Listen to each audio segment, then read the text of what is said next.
Assalamu alaikum, sisters and brothers. Sulaiman Rahim here, Master of the Covenant, breaker of the seven seals. Sulaiman, son of man. Brothers and sisters, welcome. The wrath of God, that's our subject. But let's remind ourselves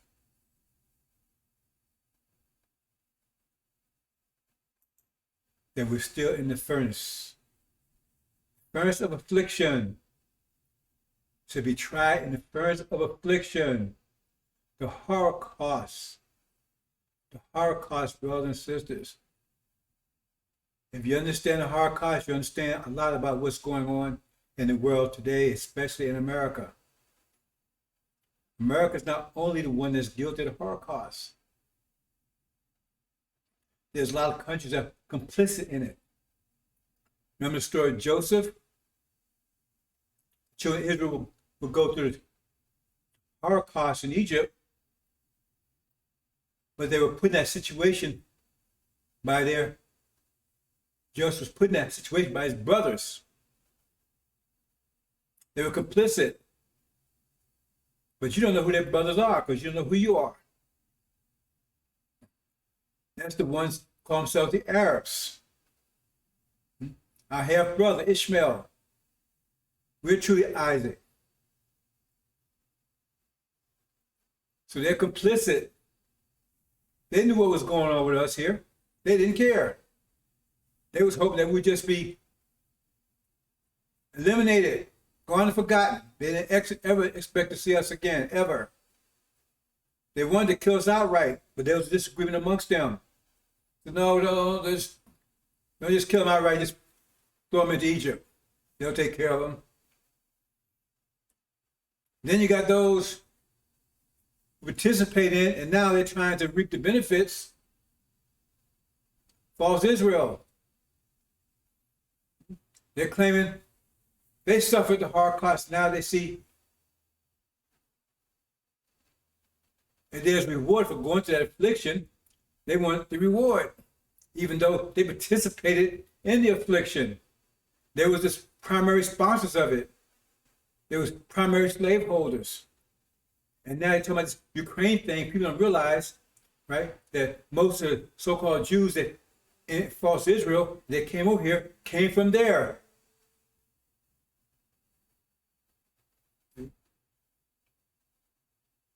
Much ignorance.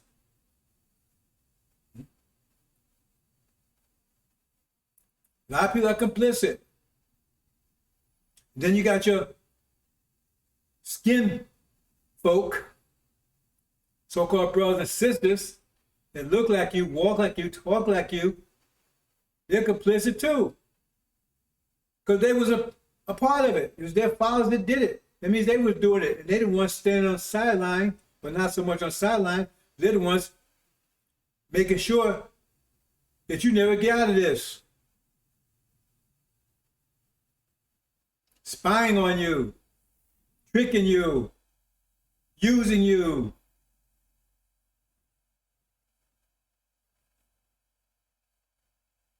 All are guilty. All are guilty. Then what about some of your Levite brothers? Africans who are complicit. See? Who may warn you on your tribes for a bottle of whiskey.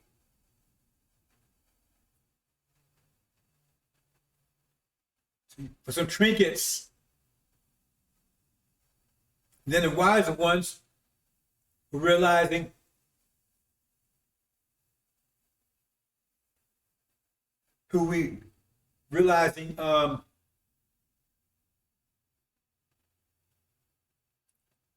the potential future wanted to be rid of us all together because they knew we was a superior tribe of Shabazz.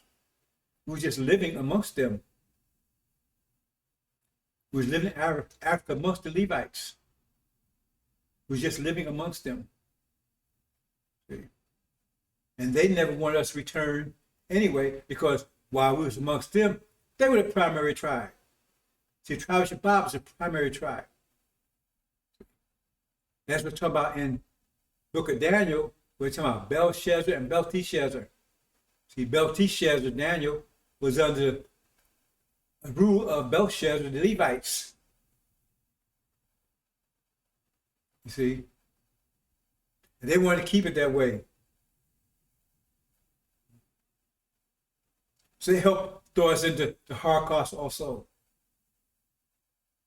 And turn a blind eye to helping us in any way. Because what nation, what people have ever stood up?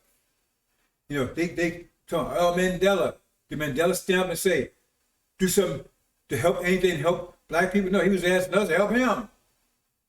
You got Oprah over there building their schools and stuff for them. What about the schools in Harlem, Detroit, Watts, Newark, Camden? What about those schools? Because he's a demon. Brothers and sisters, it's truly a hard cause, and the whole world is complicit. The whole world is complicit. Because they never want you to return to power. They know. The Chinese and the Indians both have our history. They have our history. They've been around all this time. They have the history. They haven't lost their history. They've fallen, but they haven't been destroyed. They still have their culture, they still have their history. They know exactly what this is all about. Especially Indians. Chinese history only go back 6,000 years. Indian history go back over 50,000 years or more. They know exactly what's going on. And a lot more here right now just see the job is done. And you're going to find out in a minute. You're going to come to the realization in a minute. And they're all after you. Every one of them. They're all after you. They never want you to return to power. Especially after the damage done to us. They understand revenge. That's why I gave you Christianity. To take the idea of revenge. Think about it. Don't love those that spitefully. Why would they tell you? Wait a minute. Why would you have to love those that spitefully use you if there wasn't anybody spitefully using you? You understand? That means that somebody's doing that. They tell you they don't want you to hate them. They want you to love them. Why? See, that's what they tell you, but you don't read the whole story. They said, by doing that, you reap hot coals in their head. See? But that's a sealed Bible. But it's there so they can, it's written in such a way that they can do stuff like this. See? Love your enemies. But where in the Bible does it say that God loves it? So if he's going to give you admonitions that he's not going to follow himself, where in the Bible does it say he's going to love his enemies? Where does it say it? Where in the Bible does it say that Jesus loved his enemies? Where does it say that? Where does it say he says, I'm not coming back with peace. I'm coming back with sword. I'm coming back with division. I'm coming back with destruction. I'm coming back to kick ass. Vengeance is mine, saith the Lord. So why would he tell you to do something he ain't able to do himself? And then he's always going to do his enemies according to the sealed Bible, according to these preachers. He's going to put them in hell, in torment, eternal torment. Where's the love?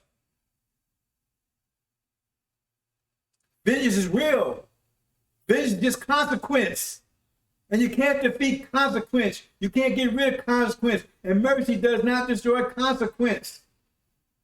That's not what mercy does. Mercy gives you a time enough, right, to take it, do something to resolve that consequence. In other words, if you owe somebody $1,000, right, instead of coming and taking your home, they give you a time to pay $1,000. You got to pay it. See, that's the mercy. Just get time to solve it a different way, easier way. Like you go in somebody's house, right, and you rob them.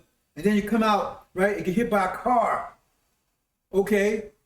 So you stole $10,000, right? Now you got a $10,000 bill. Immediate consequence, no mercy in that. But you get away, right?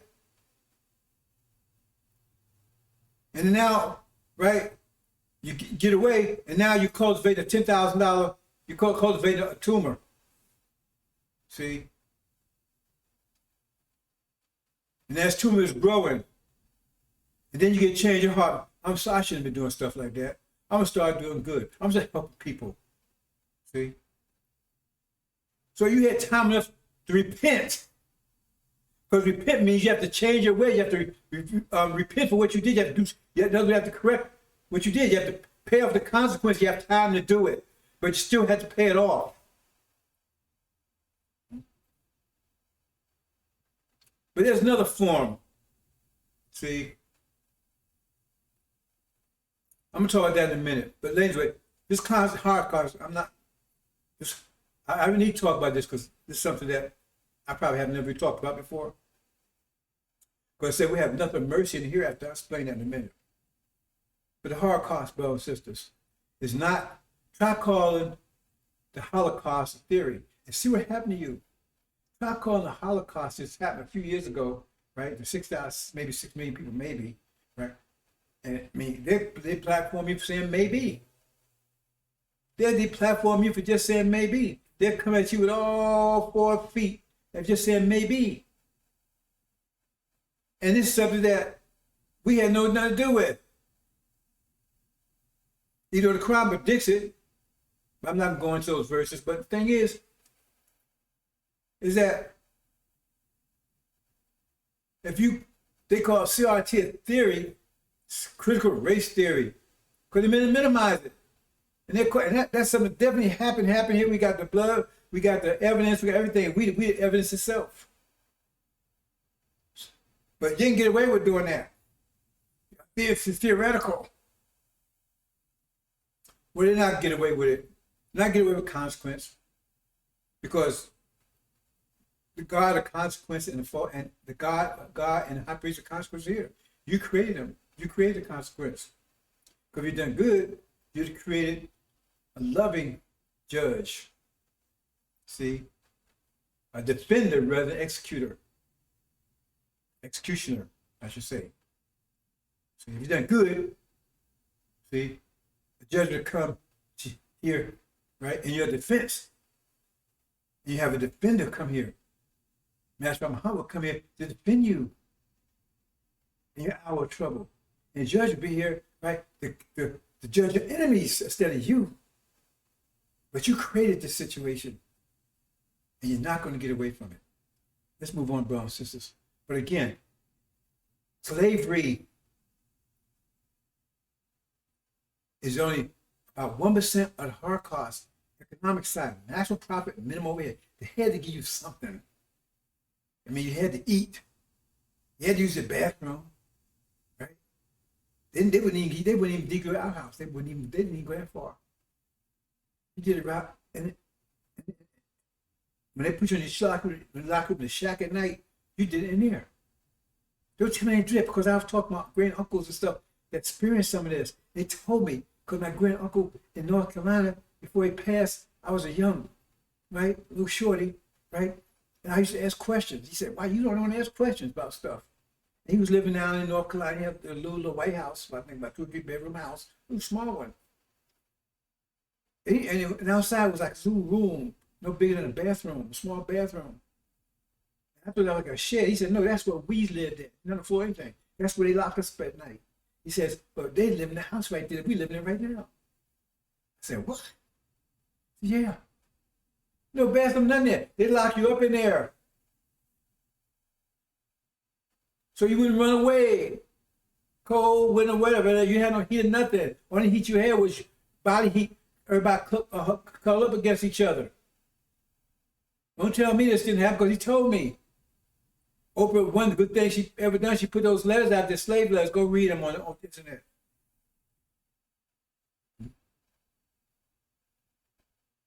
Yes, they did. See? And when time come to eat, you didn't even want to eat. They had to force you to eat, because they gave you shit to eat. Literally, chillings, what you call chillings now. That's what they gave you to eat. And if you better eat it, knock your teeth out and force you to eat it, because you were going to work. Yet it has kind of something, you have to have some nutrition so you can keep working. And so the stuff they was throwing away before that, they don't. Do you ever see any white folks eat chitlins? Have you known any white person in your life that cook chitlins, that eat them? I don't care how far south you go. You go further south to the South Pole. You go to the deepest jungles in Arkansas, deepest swamps. See? Total redneck territory. And you're not going to find me no chitlins.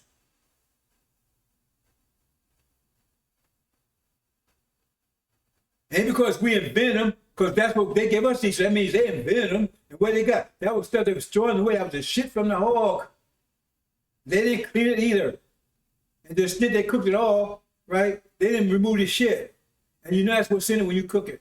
That's why they despise you so much, they didn't even bother to change the name. They still call it chitlins. They just moved the S off and put a C there. It's still called the same thing. And they say, these niggas so damn stupid, they ain't gonna know the difference. And now we can sell it to them. Stuff we throw away, we can make money now. See? Because that's stuff they just throw away when they wouldn't eat that stuff. In their worst day, even when they was hungry, when they was starving, they wouldn't eat that stuff. They wouldn't eat it. But now they make money off of it, sell it to you. Say, hey, man, we can make some money now. These niggas eat that stuff. Murder, rape. Let me say one last thing. There's a thing called statute of limitations. Statute of limitations means, right, that for crime committed, if they're not prosecuted within a certain period of time, then it can't be adjudicated. Just forget about it. So if you go out and steal something, right? In some states, if you steal something and you're not charged, right? Court and charged, right? Within maybe 2 or 5, 6 years, and if they find out about it, they can't do anything about it because the statute of limitations ran out. See? But they don't have a statute of limitation on murder, rape, kidnapping. They don't have a statute of limitation on that. And that's what America is guilty of. And God says he's going to judge the nations. So when these people tell you, hey, man, I had nothing to do with it, you're still part of this country that has something to do with it. If you're going to judge a nation, what do you mean? He going in and judging a building? He's judging the people.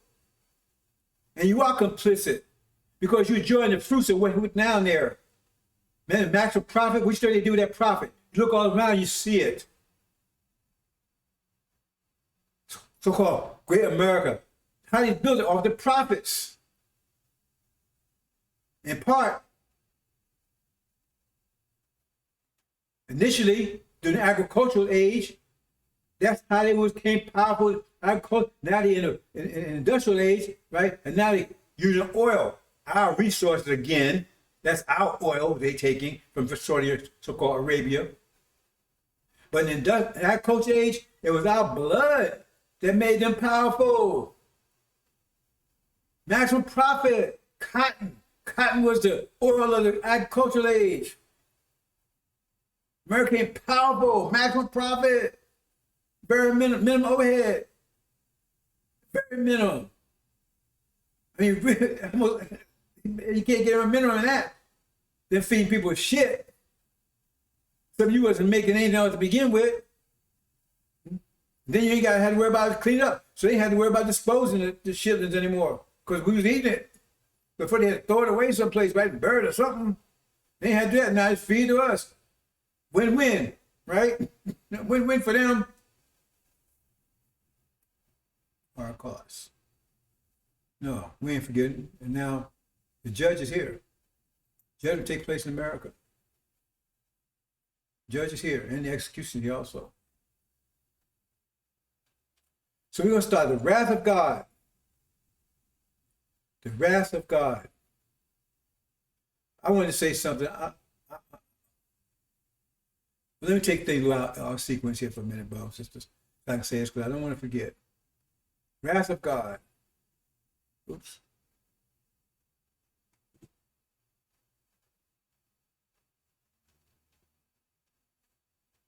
The investment.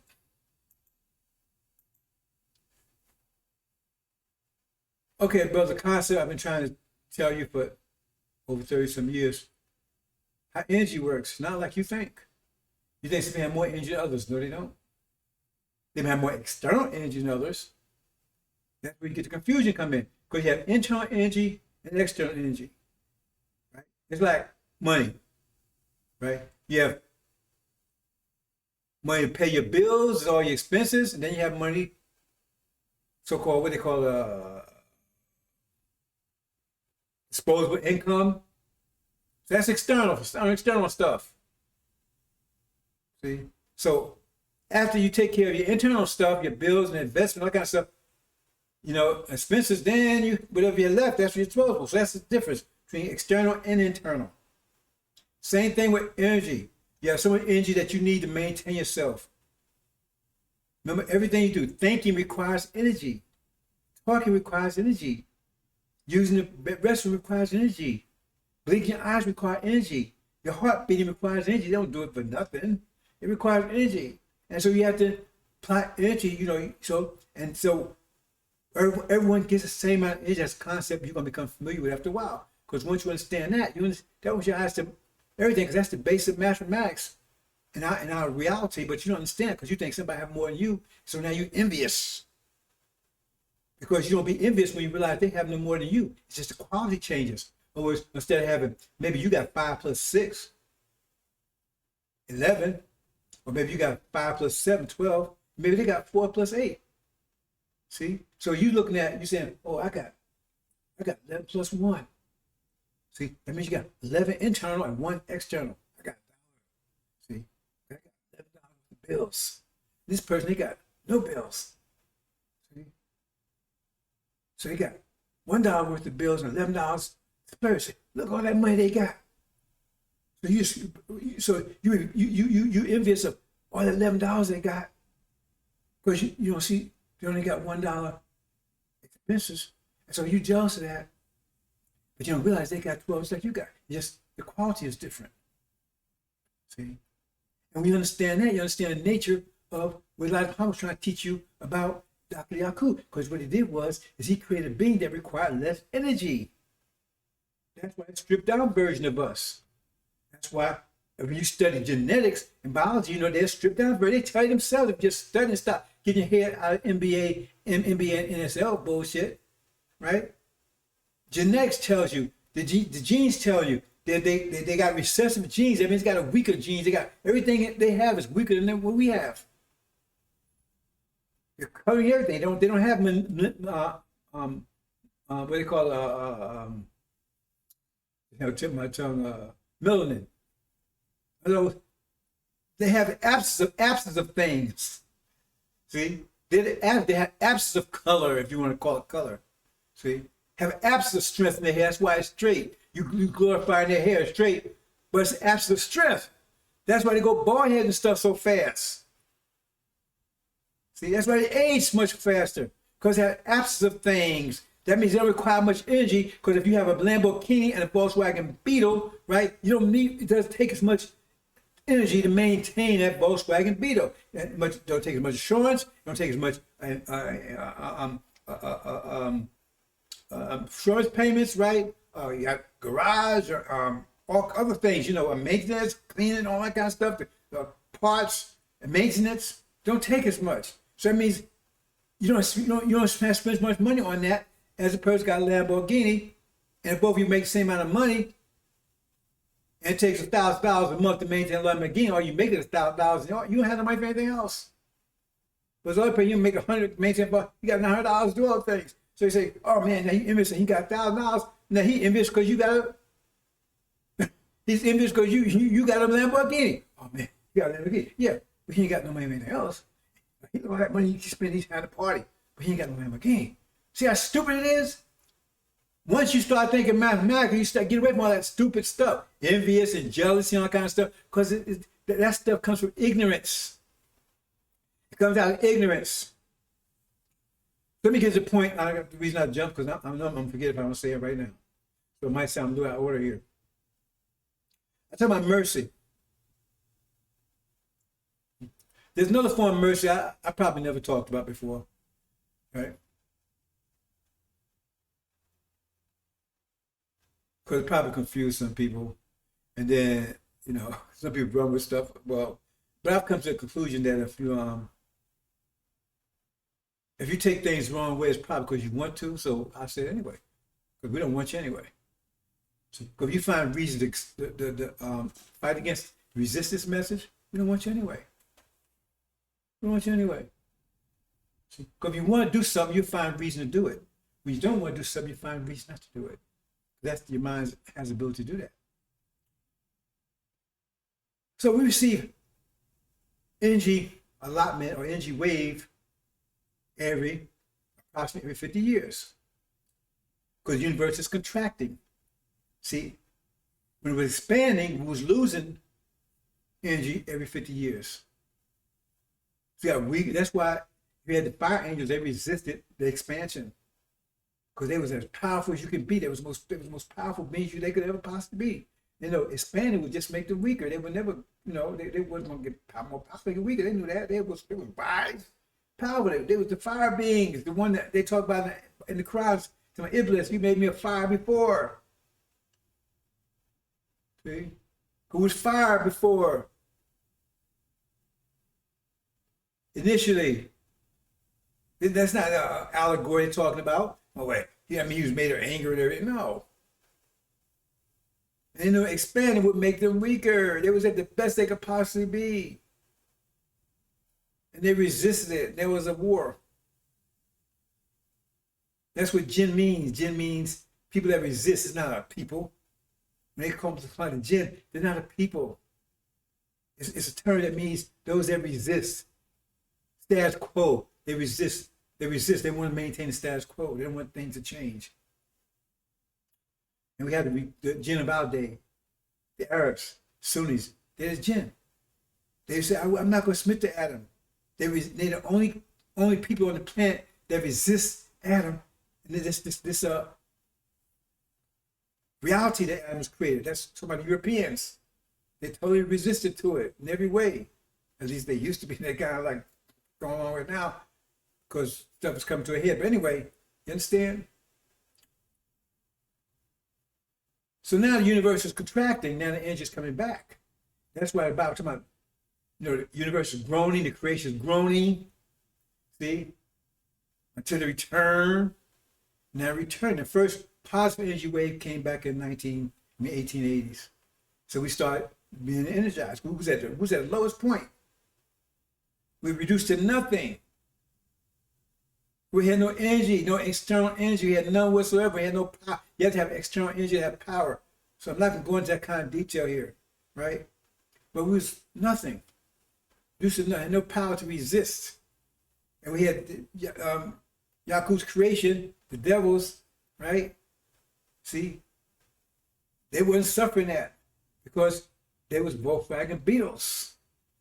And they had enough energy, internal, that's what was giving power to rule. But they would be mixed with shed blood, they'd be wicked people, but they would have power to rule.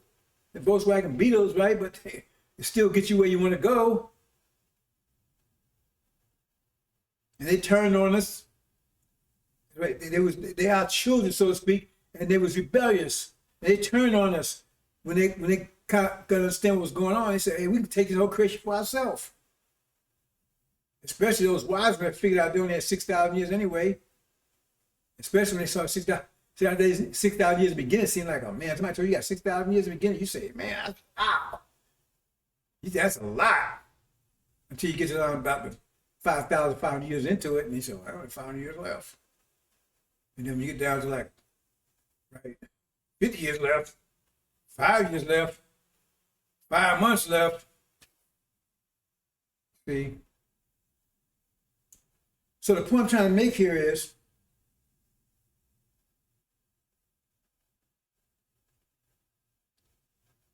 say for instance, right now, you're original, but you're doing things on yourself, right? Because you mismanage your energy, self-imposed energy deprivation, but you're doing it out of ignorance. See, I've heard this message and do that out of ignorance.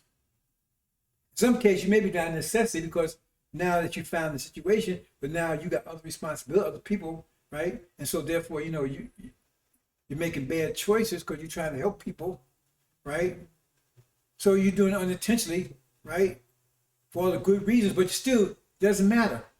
Whether you jump out of a building because you did it by accident, or you were drunk, or you didn't know what you were doing, or you sleepwalking, or whatever, it doesn't matter. Gravity's not going to ask you, what was the reason why you fell out of this business? All they're going to do is tear your ass up and hit the ground, period. That's consequence. That's why it says, though your sins were black as night, dark night as night, it'd be white as snow. Because that's another type of mercy. Because you're doing that because you're in a situation of energy deprivation.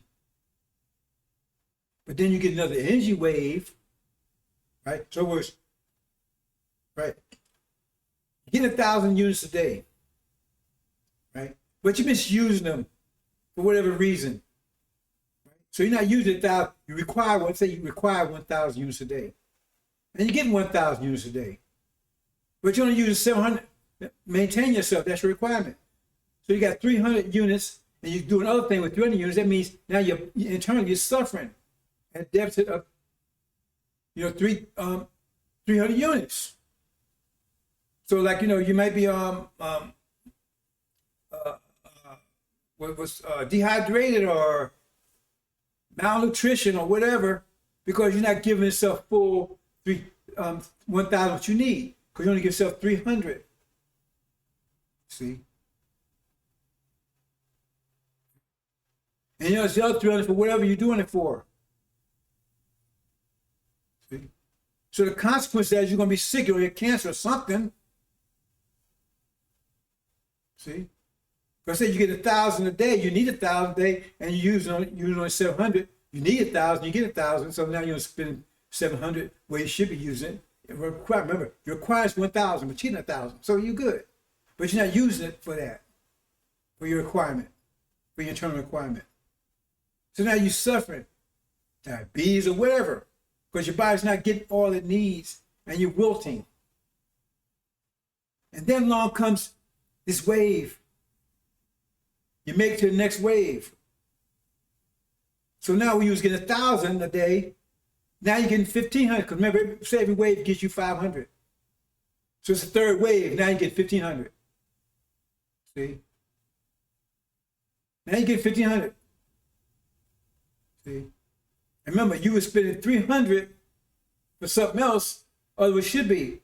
So now if you're still doing that 300, right, when you get 1,500, you still got 1,200 left. And so that's more than you need for requirements. That's a mercy. It heals you. It's a healing. That's a sun will rise with healing in his wings. Verse talks about that's another form of mercy that we will enjoy. So that's why I said you will be in heaven with a merciful God. Because he's going to clean up all all of that. Because you wasn't doing it purposefully. You do it out of necessity. Because you may have children, or you didn't, because you didn't have the, that's why it says, our people are lost for lack of knowledge, because you didn't have the knowledge, because you hadn't heard this message. So by the time you hear this message, you got sugar diabetes, you got hypertension, you got all that. See? But you be healed from it. Because right now, we're in the process of receiving a 50-year, because the first one started 1860s, right? And we broke out physical change. That's so-called Civil War. We forced that. You don't understand that. I'm not going into details about it. Then 50 years later, we started bringing mental change. That's from Marcus Garvey and Noble Ali and Elijah Muhammad and Master Muhammad, right? So we started thinking Eurocentric. I mean, the conflict was Eurocentric against Afrocentric. But I'm not going into that kind of detail here. That gets the demons and saints thing, right? Then 50 years later, right? And the music corresponds to that. Because we had the blues. That's when blues came on the scene, 1860s. And then that jazz started getting jazzy 50 years later. Then we got the Motown sound, right? 50 years later. And we broke out social change. Now we're going to break all change. That's another kind of mercy. Because every time the energy comes, you get more. So that's why you have so much, right? It's impossible for you to sin. Impossible. Impossible.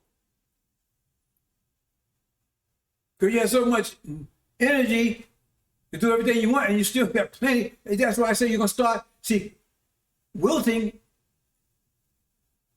is energy deprivation, but right now, wilting, in many respects, It's because of sin. Sin means you're working against yourself. That's the bottom line what sin is. When you're working against yourself. If you're doing self-imposed energy deprivation, that's sinful. Not this crap with Farrakhan talk about, sinful and everything else. He's a sinner. He's a demon that follows the devil. Enough of him. He'll close the book on him. He's due. He's toast. In a few more days, he'll be rolling down Stony Island Avenue in a wheelchair. Take my word. That's why you see me here. You're going to see me there and physically in a few more days. See? So, aging is sin. Aging is sin. If you don't sin, you won't age. I said we will not age. The Quran tell you we're not aging anymore. The Bible tell you we're not aging anymore. We won't be sinning anymore because we're working against ourselves. We're hurting our own physiology. Now he said we're wilting, we're not old age, but it's called sin. And we was born in sin. Like I said, we're born in sin and raised in iniquity. It says that. Right, doing any deprivation. Was born in sin and raised in iniquity. The iniquity by these people, they're the iniquitous people, was raised in iniquity, was born in sin, energy deprivation, and raised in iniquity by these people because they taught us, they teach us, right, is iniquity, even sin even more. Because now you suffer energy deprivation primarily because of them. Because you doing what they tell you to do. Oh man, eat 3 meals a day, man, party, have fun, do your thing, go and go in and hang out, man, go in, touch up on her, man, and don't wear no clothes. See, that's me raised in iniquity. You're born in sin, but raised in iniquity. Born in sin because of energy deprivation. Raised in iniquity by these evil, wicked people. Listen to them, which is increasing your situation.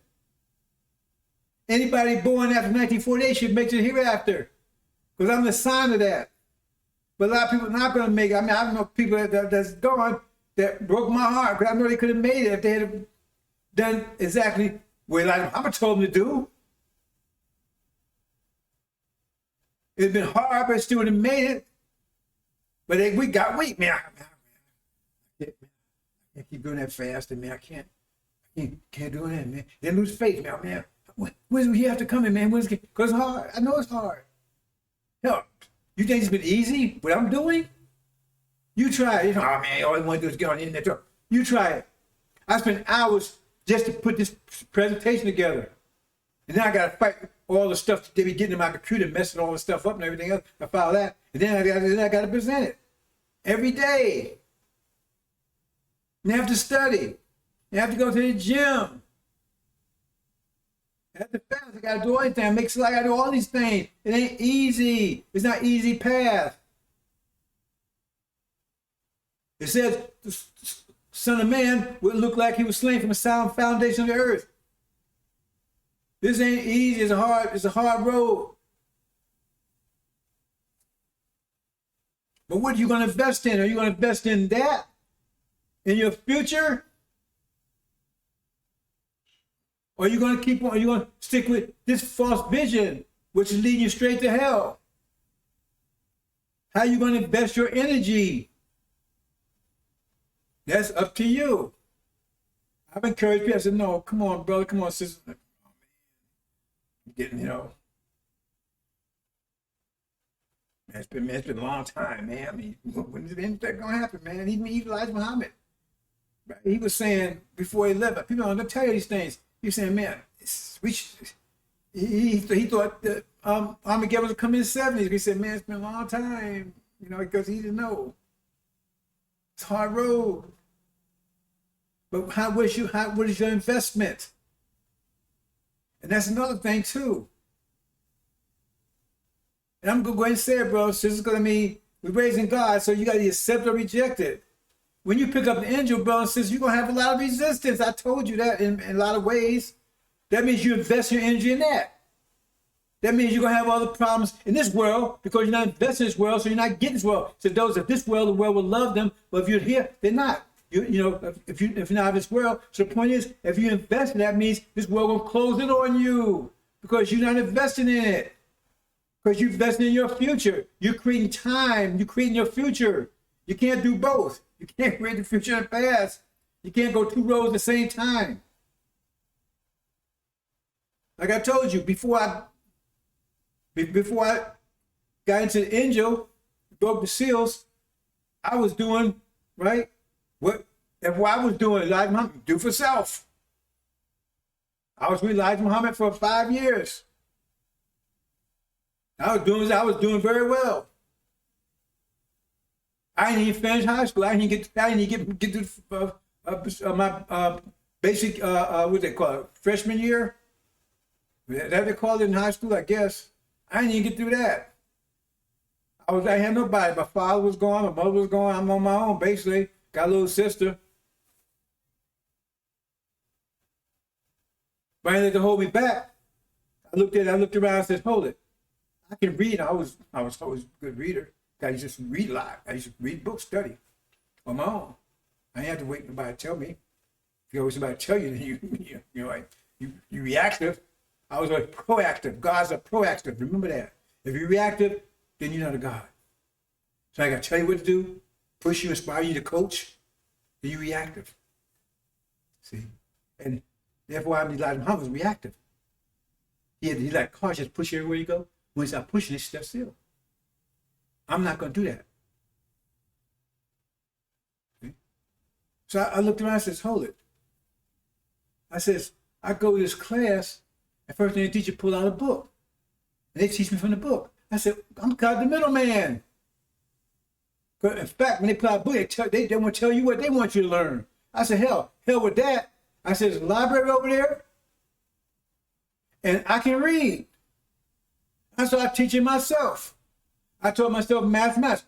I had a couple of college courses because I got a GED, right, when I was in the military.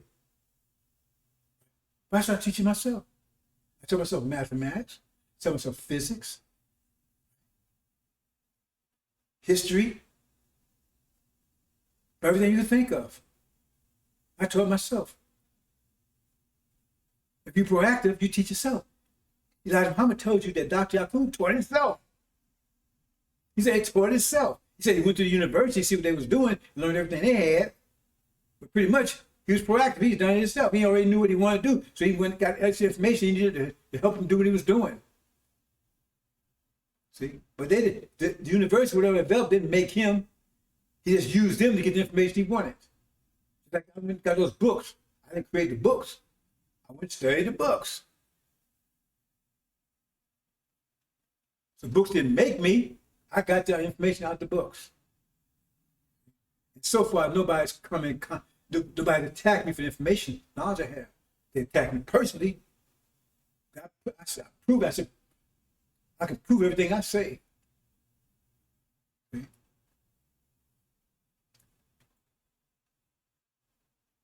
So by the time after Elijah had left, right, I was doing good. Computer business, right? Living in a mini mansion with like 5 bedrooms or more, or 5 bathrooms, right? 3-story. Right? Had a large piece of land. Had a detached garage, which had an apartment over top of the garage. A beautiful place up in Orange, New Jersey. Here I am, right? Don't even have no education, anything, right? I was educated, but I educated myself the way I wanted to be educated. Not the way they didn't want me educated. I didn't want white folks' education. I wanted to learn for myself, and I did. See? And I went beyond their education. But everything costs. That costs. And then once I started studying AL-INJIL, like I backed into it, like I said, because I'm a genius at solving puzzles. I'm a genius at doing it. Right? And they recognize that. I mean, they tell me, they used to tell me, man, have you seen your IQ scores? That was a quality. I can't remember the name you call it. But that was a quality of somebody's able to figure out puzzles. And I was scoring top. Blown away the numbers on that one. So I've been good at it. And then so I looked at AL-INJIL like it was like a challenge. Like I said, I don't want to go in a lot of detail here. Like I said, my wife's parents lived in Irvington. And so we stopped over there on Easter Day. I believe it was 1989. Yes. Easter Sunday. She went upstairs, I stayed in the car. And this guy's 80. And I wouldn't pay attention. I mean, I wasn't even reading it. I used to read the Bible a lot, but I hadn't got to that yet. remember reading the Revelation when I was a child. I was about 6, 7 years old, and I was just crying about it. Some familiarity. I remember doing that, but I never read it anymore. I mean, I heard a lot. I'm talking about it now and then, but I never really got to it because I was reading the Bible all the way through. I started reading as my father passed away, and I was reading. I got to Malachi. But I never really got to Revelations yet. And so he was talking. The guy was just reading Revelation. And reading this, and I said, man, I can figure that one out. That's my perspective. So I started reading it. And there's a lot more details in there that people that heard the story before know. I'm gonna cut corners here. I had no idea what I was getting myself into. I had no idea. But I was just gonna solve a puzzle. And I'm in it. Once I got in, I started understanding things. Oh, who is this they talking about here? Do I see myself there? So and so on. But everything costs. One of the reasons why nobody's able to break that seal is because they couldn't make the investment that it took. Because once I did that, my whole world fell apart. I lost my home, I lost everything, lost my family, lost everything. See, I knew about consequence, but I didn't realize that was the consequence because I paid for doing that. That was that important that it takes that much energy to break that seals. I didn't know that. But then I realized that once I broke them, I said, oh man, I understood what I had. Because I could weigh the difference. I said, okay, I had $1 million, right? I went and bought this thing, now I don't have $1 million. This thing must be worth $1 million. You understand what I'm saying? That's how I measure it. I says, I had all this stuff, I was doing well with it. And as soon as I started doing this here, out of nowhere, just like I said in Jonah, it happened just like I said in Jonah. Overnight, I lost everything. Overnight. I'm literally overnight. One day I had it, next day I was gone. Like that. Once I started studying the angel. So I had a choice at that point. Keep going with this or let it go. But I had enough insight into that my people need has knowledge. I didn't have all, I don't know, I have nowhere to know as much as I know now then, because I said I was just breaking the seals. Once you break the seal, that's just part of it. Then you got to get the information out of it. But breaking the seals, it's going to take this much to break the seals? See? It will take this much to break the seals? How much is it going to take to get into this thing? And it costs a lot more. Just like I said in Jonah, I said it's been 3 years out in Guam, locked down in Guam. Right, just like I said, Jonah be 3 years, he's, thrown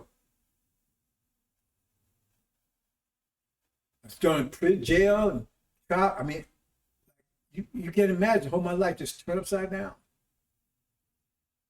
As deeper I got into it, tried to kill me. I mean, all kinds of stuff, but I hung on to it.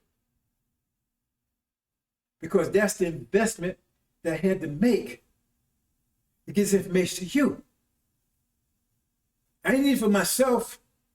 I had enough information to know what to do for myself. I'm doing it for you because I haven't ever asked you for a dime. It says a free gift. See, people like Farrakhan and Silas and T.A. Jakes and Chuffalo Dollar, why do they want money from you? Why don't they pray for the money they're telling you to pray for? Why don't they pray for $1 billion? Why don't they pray for money they give to you? Hey man, I prayed to God, Jesus, he got me out here. Here people, you need help. Here, tell us money I got to give you. Did Jesus ask for any money? He was giving people stuff. Let's get the fish. He was feeding people, feeding thousands. We feed you truth. You ain't feeding a damn thing. You're a damn lie. You're a goddamn lie. Jesus asked nobody for a penny for anything. He was giving. But if you're a real, true messenger, you'll be taken, you'll be given. Elijah Muhammad gave. They said, oh, no, see, that's another lie. Like he was so rich. He was not. When he left, everything was in the Nation of Islam name. Everything, all of it. And that nice house he had, I was there. He was living in a basic, plain house on Woodlawn Avenue, I believe it was. Greenwood, one or two, I forget the name, because the mosque, the temple was on one of them, and he was living on the other. Woodland or Green, I forget, it's been a long time, 50 years maybe, right?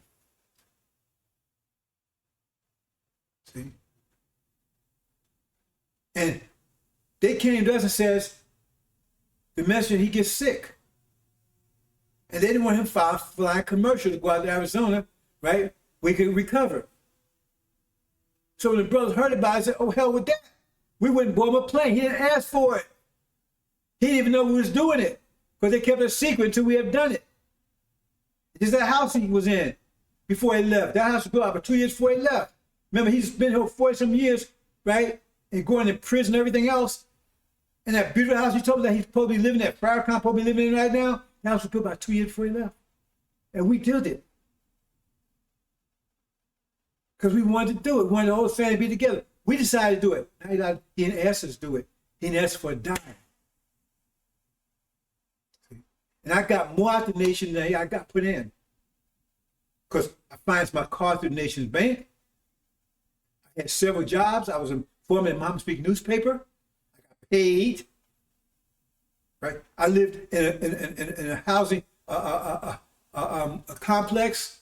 And I know with this public housing stuff, right? A beautiful apartment, right? One of the most beautiful apartments I ever lived in.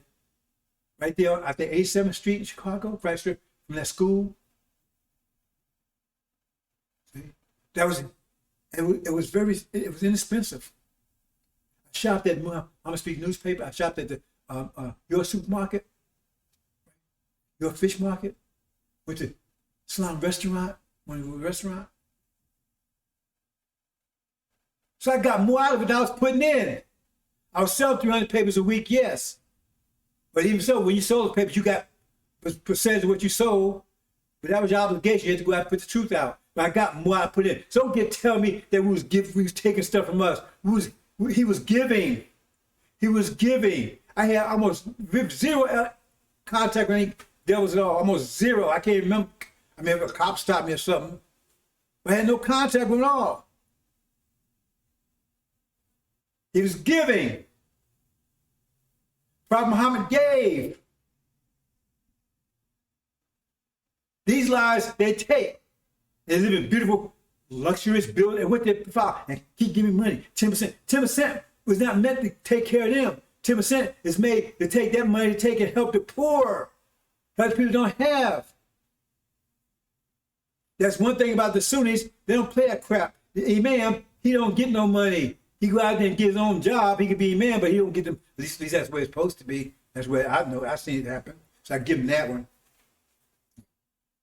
I've just been giving for 30-some years. I ain't been taking anything, and I died. I work 24/7 every day. I'm out here presenting information to you. See? I'm not crying about it. Like I said, my whole family, everybody turned against me and everything. So I'm not worried about that. I'm getting this information to you. I agreed to do it. I'm doing it. So where's your investment? Where's your investment? See? Are you going to pick up the Angel? Or are you going to go for that BMW? See? Because you pick up that Angel, you just can't pick it up. You got to apply it. See? But that's your pathway to the hereafter, where you got unlimited mercy that I was just telling you about. See? Unlimited life. No more wilting. Stay youthful forever. Live as long as you want. And bliss and happiness. What is your investment? Or the American dream? Somebody come and tell you to invest in a dream, but you invest in a dream, or you invest in reality? You tell you American dream. They're telling you it's a lie right there. It's a dream. They dream merchants.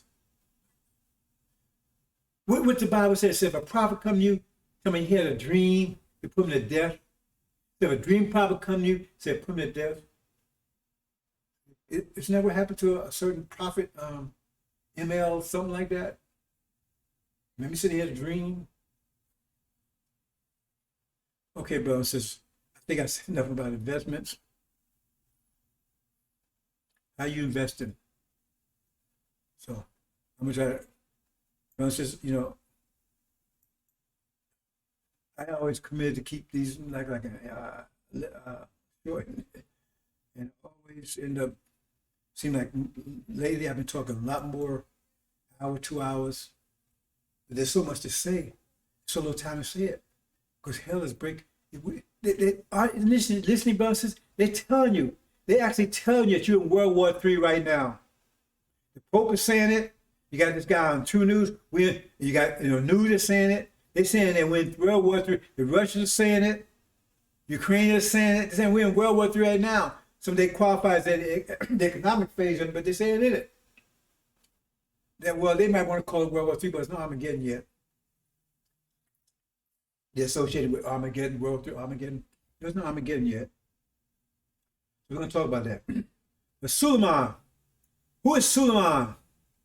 See, you get all of a sudden, these liars over here see, Ishmael Farrakhan's spokesman, he's not a demon, but he's a chief hypocrite.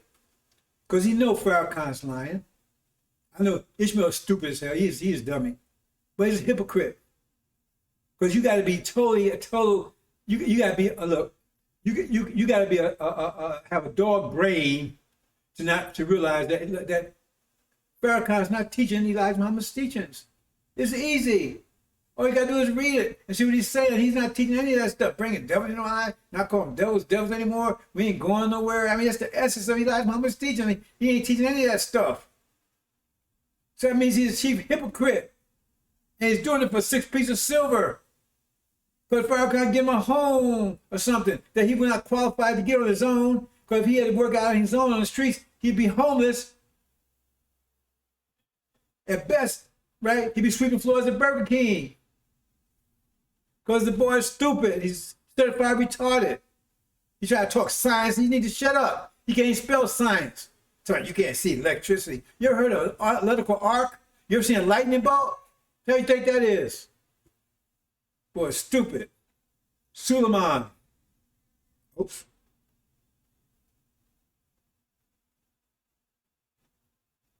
Oh, okay. I see what happened here. Okay, but it's just actually, I didn't go out of sequence.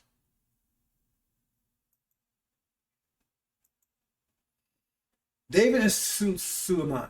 Now, David, scripturally, right? He's the father of Solomon. Now, we understand scripture, you understand what that means. Because David's the one that slew Goliath. Now, Goliath is false Israel.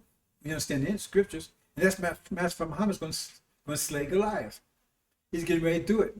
He's going to do it within the next 60 days, according to my calculations. 90 days at the most. Right? So that's how you know who that is. And Suleiman, or Solomon, was his son. See? And Solomon would be black. It says he was black because his mother was black. What did that tell you? That's what they say. For Bathsheba.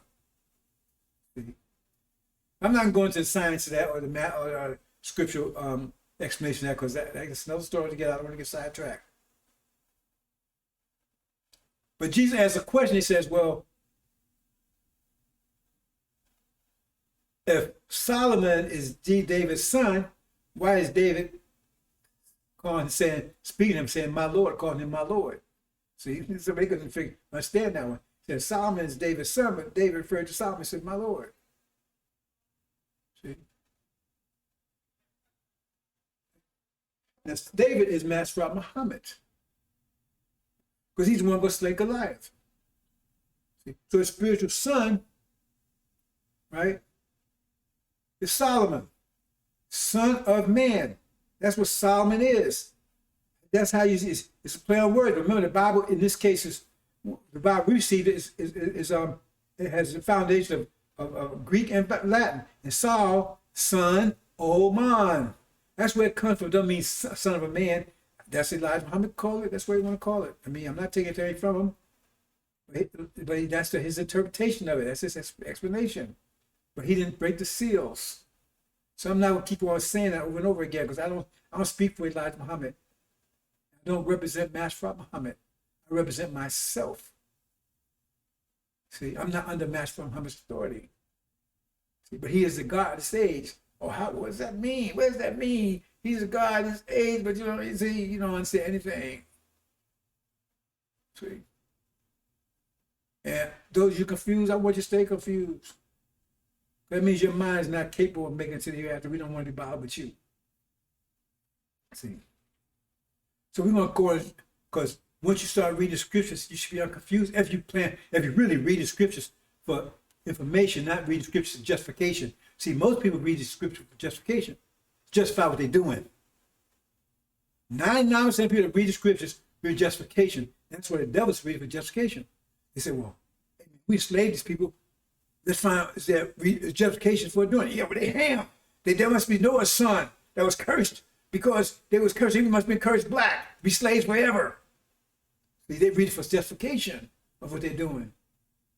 See, to be justified. But do you read it for knowledge, for wisdom, understanding? As we read it for. So let's look into this, brothers and sisters. See, they're going to tell you that Master Muhammad is Son of Man. And nothing in the scriptures backs that up. Nothing. So we're going to print some things unless you decide for yourself. And Jesus said to them, foxes have holes and birds of the air have nests, but the Son of Man has nowhere to lay his head. He's homeless. Now tell me anywhere you see in scripture, anything Elijah Muhammad tells you that Master Muhammad we'd be homeless. If he's Son of Man, tell me where in there that he'll be homeless. That describes him. Tell me if they'll be homeless, tell me how it does describe him. Tell me how it describes him. Tell me where he didn't have to sleep. He had to sleep. That's why he had no place to lay his head. But so why they say fox have holes and birds they have nests? Why I said that way then? That's what they meant. See?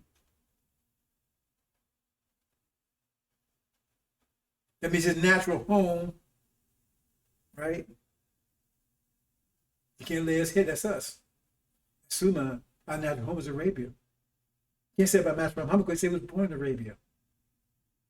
He could take Arabia anytime he wanted to because he's the master of the skies. They say who masters the skies?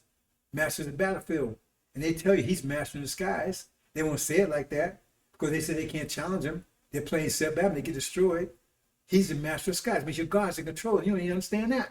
You can understand that. Your God's in control. They're telling you these UFOs, they control the skies. They're telling you that.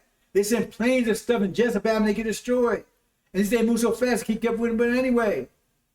So they tell you by their military thing, strategy, that whoever controls the skies, controls the battlefield, controls the war, controls the whole situation. So who's in charge then? Your God's in charge. He just waiting for Lazarus to be raised. Okay, look at this one.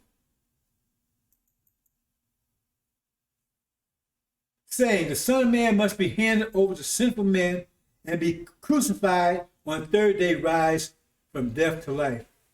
Now, when was Master Muhammad betrayed into the hands of men? When was he crucified and put to death? When was that? How does that apply to Master Muhammad? Tell me, please tell me how that applies to Master Muhammad. Tell me. So it says, Son of Man. How does that apply to him? Some secret we don't know about? They're controlling him? They put him to death. He was crucified? Tell me the lesson. Tell me anything. Because Elijah Muhammad said he went back on the plane. Nobody could say, even when they threw him in jail when he was here, he said they couldn't keep him locked up. So he was just able to walk around in the prison. He said the only reason why he was in there to show Elijah Muhammad that he would have to experience that. That's Elijah Muhammad. The only reason why he allowed himself to be put in there because to show Elijah Muhammad he would have to experience that in his ministry. Plus, and I don't think it's in the message of black man, he said he came with 7 brothers. He said Master Muhammad came with 7 brothers. I don't think they mean literal brothers, but he had 7 companions that protected him and watched over him the whole time he was here. You know, you read that message of the black man, because a lot of stuff they talk about is not in there, like the tyrant. Read that in there. See? So get out my face with your crap. That's the last book and everything is in it. Because I was there. I worked at the press. Helped print some of those things. So keep on, fool. What about this one? Saying, the Son of Man must suffer many things and be rejected of the elders and chief priests and the scribes and be slain and be raised the third day. When was Master from rejected? He had like 60,000 followers. He was very successful when he was here. How was he rejected? And slain. Who slew him? How does that refer to Son of Man? I mean, how does that refer to Master Muhammad if you claim it's Son of Man? See, they don't read all this stuff. All this is there out there. All you got to do is read it. They use one little passage to justify that. Well, as the sun rises, as the lightning strikes from east and the west, so come the Son of Man be. But we're going to talk about that one in a minute. And they don't read the whole part about that. Because all the things that proceeded from that never happened when Master Muhammad was here. Suleiman will be the one to break the seal, say he was the wisest man ever lived. He's the high priest, talking about it in Hebrews. He's the Christ. He's the one that's going to take and give, he's the one that has the land, his book of life. He's the one that's going to give the kingdom to Master Muhammad. We're going to talk about that in a minute too. So there'll be two together. The Son of Man must be delivered into the hands of sinful men and crucified. Again, many passages on this. So how does that refer to Master Muhammad? If it does, tell me. I'll just shut up. Tell me how, because it's very simple. See, they pull shit out their ass and serve it to you cold, and you accept it. Oh, man. They call it honey, and you accept it. You know, your nose tell you something wrong with it. Your eyes tell you something wrong with it. Even taste buds tell you something wrong with it. Because Farrakhan said it's honey, it must be. So you eat it up. Your nose tell you, man, that smells like honey. Your nose tell you, that smells funny. Eyes tell you, man, that smells honey to me. And even taste buds, get that far, your taste bud. Oh, but God says honey, it must be honey. Oh, that boy. They said he would make war with you and slay you and overcome you for 42 months. Said his mouth would make war with the saints. 42 years. What about this? This is the one that gets you. But see, there's two things on this. It says that lightning shine from east even to the other. See, so this one it says that lightning, whereas the lightning, that lightning out of the part of heaven unto the other part of heaven. See, it's two ways they explain this. They said lightning strike east and to the west. The other way it says from one part of heaven to another. I put the part of heaven the other because they don't talk about that part. See, from one end of heaven to the other. Because that's angel language. They said, well, lightning strike even to the west. But let's go on with this. See, and so also shall the Son of Man be in this day. So that means, right, that will happen when he's present, right? But first he must suffer many things. So in other words, before this happens, the lightning striketh, he got to suffer many things. See? Master Muhammad didn't say he was suffering anything before he came. He said it came off the wheel, right? I mean, I don't like suffering to me unless something about that wheel I don't know about. It was a toilet chamber on there or something. But first he must suffer many things to be rejected by his generation. But Master Muhammad wasn't rejected. See? Rejected by his generation, right? And as it was in the days of Noah, so also be the days of Son of Man. Now they explain this, right? They did eat, they drank, they married wives, they were given in marriage until the day that Noah entered the ark, and flood came and destroyed them all. Likewise, also it was, destroyed them. That means when he comes, this is what's going to happen. Did that happen when Master Muhammad showed up here? Nothing like that happened. See? There was all this and then they got destroyed. Why? When he came, that destruction come on, he was here. When he shows up, that's when destruction happened. It didn't happen back then. See?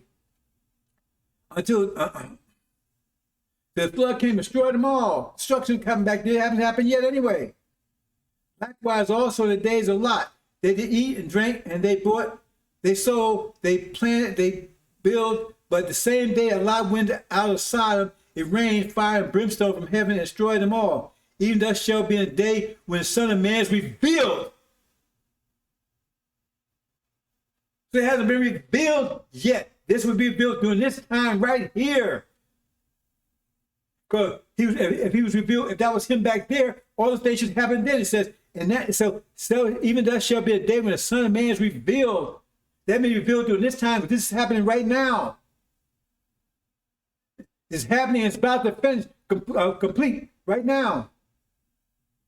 See? Destroy them all. Lord's mercy about to be destroyed. They're telling you World War III, everything's on the. That means Son of Man. If they tell you these things, World War III is on the horizon, and the earth, and wars can happen, all kind of stuff. This is the time that Son of Man will be revealed. During this time. During this time. Not back then. During this time. They tell you, everybody's telling you that we're in World War III right now. The world's about to blow up. Inflation, political problems, war with Russia, possible with Taiwan. They tell you right now, that's when the Son of Man revealed in this time. Even there shall be a day when the Son of Man is revealed. And that day, he what shall be upon the house, that's what shall, you had to flee, right? Let him not come, let him not come down out, take away, let him not be in for them. Okay, what it's saying is, don't run your house to get your coat, nothing. When you see this, get the hell out during this time. That didn't happen back then. See? You can read on your own.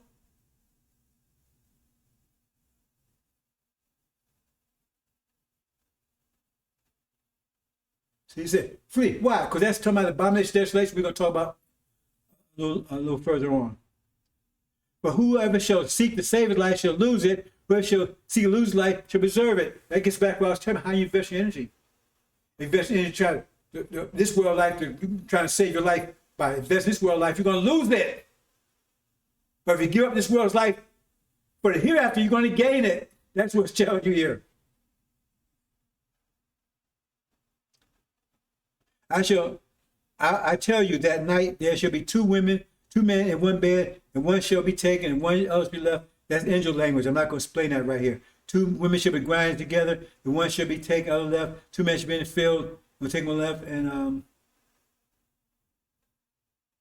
so wherever the body is, see, they read that part. See, they don't read the stuff in the middle. Or they read lightning strike east to the west, and then whomever the body is, that equals to gather together. That's where Elijah Muhammad explained it to. That's where he saw it. It's not correct with the whole thing, but Elijah Muhammad was a messenger. In the lesson say he didn't get it. In the face of God, he didn't get everything correct. God taught him personally. And right in the lesson says he didn't get everything correct there. And if he told him everything, he wouldn't give him a whole list of books to read. If you teach them about everything, they don't need what they need to read. The guy got it all. So believe it or don't believe it, that's up to you. See, that's why you have believers and disbelievers. See, the believers are the ones that are wise enough to upload. See, because that's what scriptures are. Scripture software for the time that you're in. So be successful in it. And then you upload that software, and you be successful for that time. But you don't, then you will not be successful. In other words, when the winter comes, right, and they tell you this is how you live in the winter, protect yourself and survive in the wintertime, and you upload that information, then you be successful. But if you refuse and you want to keep on going along with your summer book, then you're gonna freeze your ass off in the winter. You're not gonna survive through it. That's why God Muhammad said scriptures are future, not the past. They're trying to keep telling you this is past. Like Muhammad told you, that was the future history. Future history. So I mean, when you read the Bible, you should look at the context of now going forward. But you're looking at the context of in the back. That's how they trick you, because they took your foresight away from you. So now they're blind. That's what it means when they're blind. I don't mean you're physically blind. It means you're blind because they blind you by telling you the scripture is, like Muhammad told you, it's foresight. He told you it's future. But now they got all extras on stuff in the past. Who benefits from you? Okay, look at Exodus. Just do something for a minute if you can. Just read Exodus from a time that's happening right now. Just read it right away. And what'd you come with? You come with everything's happening right now, but the one thing, right, that's going to bother you is Aaron, the one that comes after Elijah. Had you worship the golden calf. They got all his followers killed. That was a liar and a coward. See, that's what you come away with. Everything else would fit exactly like Elijah Muhammad told it, except that part. Who benefits? Farrakhan. Oh, no, man, that's a past. Because if you accept it, like Elijah Muhammad told you, the God came, told him, right? He had Farrakhan as spokesman. He was doing what he was supposed to do while Elijah was present. But once Elijah left, that's when he did all this dirt. So why wouldn't he tell you, no, that's not me, that's some other thing else? He'd benefit from that, but everything else there. See? The person, Aaron, whoever Aaron is, he benefits for you not seeing it that way. That's why Farrakhan tell you, no, see, it's something else. Let's look at this one. Now, when the evening was come, he sat down with the 12, and as they did eat, he said, verily I say unto you that one of you shall betray me. And they were exceedingly sorrowful, and began every one of them to say unto him, Lord, is it I? In other words, this betrayal. So when was the fact Master Muhammad betrayed? Who betrayed him? Who betrayed him? Who betrayed him? See? And some man goeth as written of him, but woe to him that by whom the Son of Man is betrayed. Who betrayed Master Muhammad? And caused trouble for him. It says, better them that was never born. Who betrayed him? It says Son of Man is Master Muhammad. They say Son of Man, this happened to him. So tell me how did it happen to Master Muhammad? Anything close. But you look at my history, all this to me, all of it. So, I made it happen. Let me go and make myself born on 1940, make myself conceive 1948, when the star rose in the east, Antichrist. See, the star rise in the east, but he was born amongst the beasts in the west, because the star rose east, and he'd be born in the west. See? Because if he's born in the east, then east of him would be the west, because the world turns around. So he said, star born raised in the west. He was in the west, so the star rose in the east. And 48, both conceived at the same time. That's why one's called Christ, one's called Antichrist. That's no story together. Let me just make this stuff happen to myself. See? Okay. Race to Armageddon, brothers and sisters. Let me see my time. Okay, I'm gonna go to this fairly quickly. Where we at? Oh, wow, we're doing an hour already? Okay, brothers and sisters. This is all very important, but the reason this is very, very, very relevant, because something you're going to see in a couple more days, right? So that's why I'm doing this. Okay, and then you got four horsemen, the 4 horsemen of the apocalypse, they call it. They don't know what it means. The first was a white horse, right? Next was a fiery red horse, right? The second seal, Armageddon. We'll see what that means in a minute. See? Then we had a black horse, right? And get rid of King James Version because you get transliteral and that should be a greenish yellow horse, not pale. See, if you do go pale, then you're going to lose a lot of stuff to the angel because a lot of it depends on the fact that it's a greenish yellow horse. So anyway, those are 4 horses. Let's go into them a little bit. Now the first horse was white one. Now when you read the 4th seal, it actually talks about these 4 previous ones.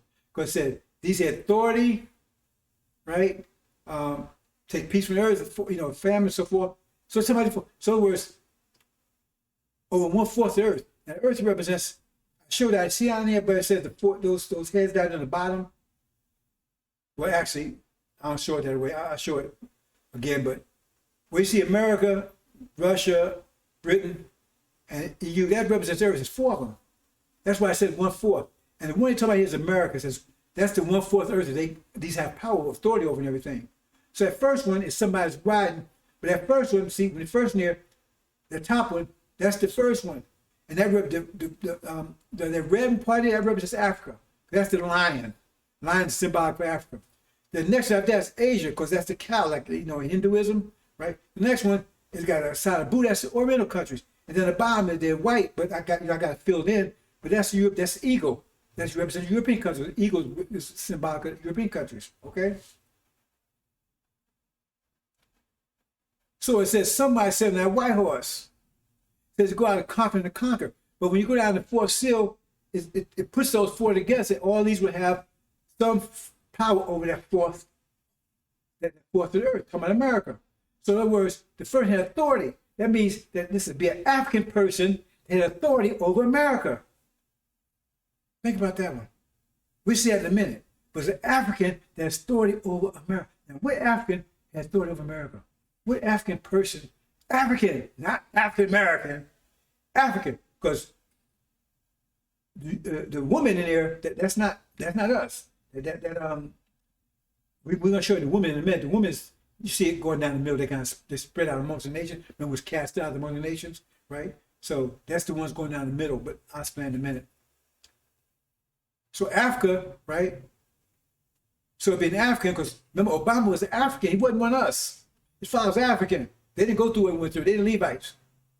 See, he's one set of white horse because he's the only African. Is only one African ever had authority ruling a European country. That's what it's telling you right there. That's the first seal. So they went out conquering the country. They got another conquest to make. I'm not going into detail here, bro. So that's one. Oops, what happened?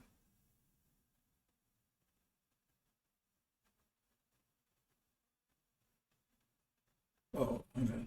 That's black horse. Okay, the first seal. Oh, okay. Okay, that's all. I got it.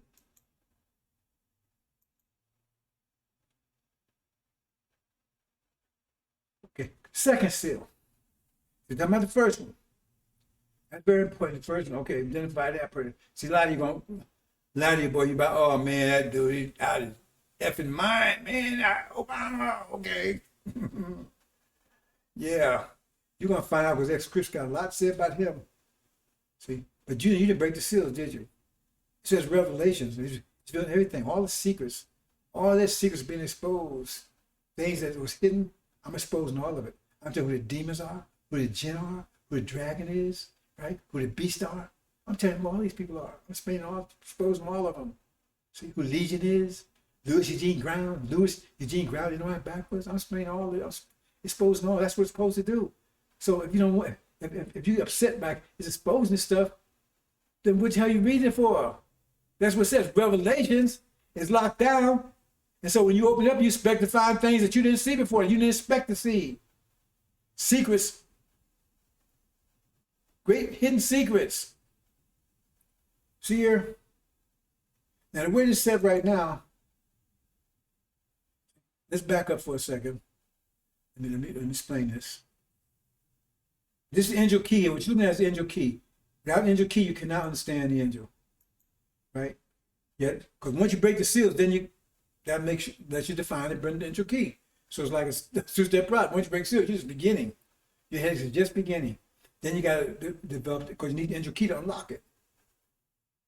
See, so here, that's what the angel key looks like. That's one aspect of it, right? But here I'm showing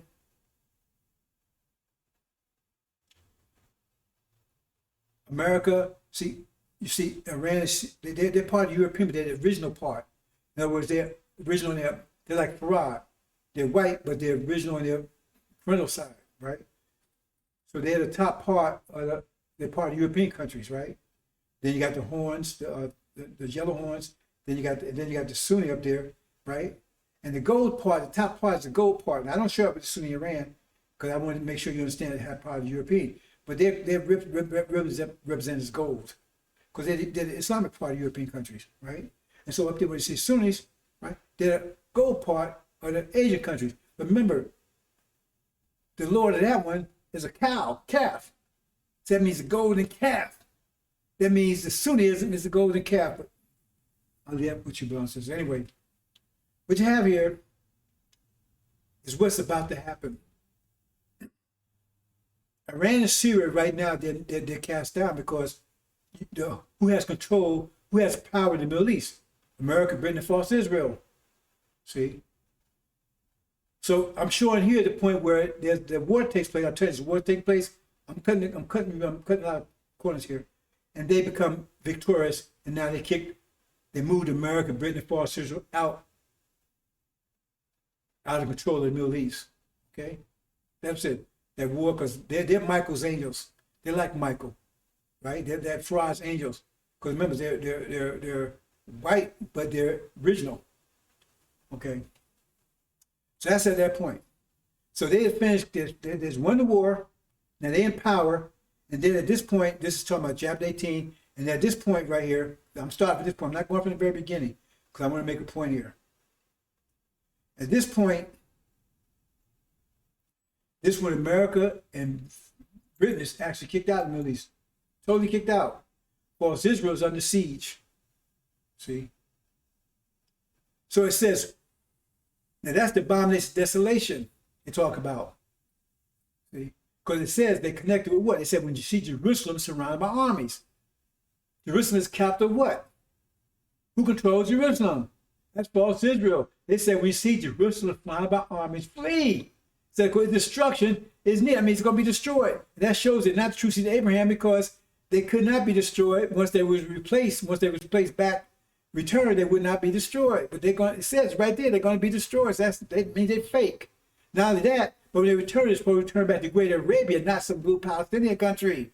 Because if you with Abraham a covenant, right, that's Arabia would be the promised land. So all the whole thing's a big lie. But it said, when you see it, flee. Flee. See, that means false Israel is under siege now, surrounded by armies. Keep that in mind now, brothers and sisters. Keep that in mind.